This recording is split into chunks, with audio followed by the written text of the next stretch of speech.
Dhrangadhra town hall ખાતે સમસ્ત મુસ્લિમ સમાજ દ્વારા શિક્ષણ બાબતને લઈને સ્કૂલ બનાવવા માટે તથા મુસ્લિમ લોકો શિક્ષણ બાબતે જાગૃતિ લાવે તેને લઈને એક કાર્યક્રમનું આયોજન કરવામાં આવ્યું હતું, જેમાં મુખ્ય મહેમાન તરીકે મુસ્લિમ એકતા મંચના ઇમ્તિયાઝ પઠાણ, જહાંગીર બાપુ દસાડા સ્ટેજ, શહેરની તમામ મસ્જિદોના આલિમ, મુસ્લિમ સમાજના અગ્રણીઓ સહિત યુવાનો અને વિદ્યાર્થીઓ બહોળી સંખ્યામાં ઉપસ્થિત રહ્યા હતા, જેમાં ઇમ્તિયાઝ પઠાણ દ્વારા મુસ્લિમ સમાજને ઉજાગર કરવા તેમજ આર્થિક સામાજિક રીતે સદ્ધર બનાવવા જણાવ્યું હતું। ઇમ્તિયાઝ પઠાણ કન્વીનર મુસ્લિમ એકતા મંચ ગુજરાત આજ રોજ ધાંગધ્રા સુન્ની મુસ્લિમ જમાત દ્વારા એક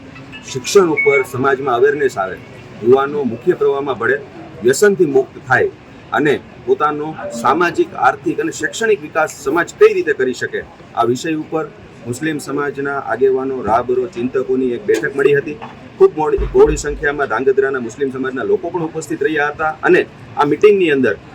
યુવાનોને ઘણી બધી બાબતોથી મોટિવેટ કરવામાં આવ્યા છે। ઘણા બધા ઉલમાએ દીન હતા, સાદતે કિરામ હતા અને સાથે સાથે સમગ્ર મુસ્લિમ જમાત ધાંગધ્રાના તમામ લોકો પણ આ કાર્યક્રમની અંદર ઉપસ્થિત રહ્યા હતા અને શિક્ષણ પ્રત્યે પોતાની રુચિ દેખાડી હતી। સાથે સાથે ગુજરાતના મુસ્લિમ સમાજના જે આગેવાનો ઉપસ્થિત એમના દ્વારા શિક્ષણ ઉપર ભાર મૂકવા માટે પણ બહુ ભારપૂર્વક કહેવામાં આવ્યું હતું અને આગામી સમયની અંદર મુસ્લિમ સમાજની જે શિક્ષણની મુવમેન્ટો શરૂ થવાની છે એ વિષય ઉપર એક ડાયલોગ, એક ચર્ચા અને એક મંથન કરવામાં આવ્યું હતું। એ તકે તમામ સમાજના આગેવાનોએ પોતે સાથે મળી અને સમાજની અંદર શિક્ષણનો વ્યાપ વધે, યુવાનો મુખ્ય પ્રવાહમાં ભળે અને વ્યસનથી દૂર થાય, આ તમામ બાબતો ઉપર કામ કરવા માટે કરીને આહવાન કરાયું હતું।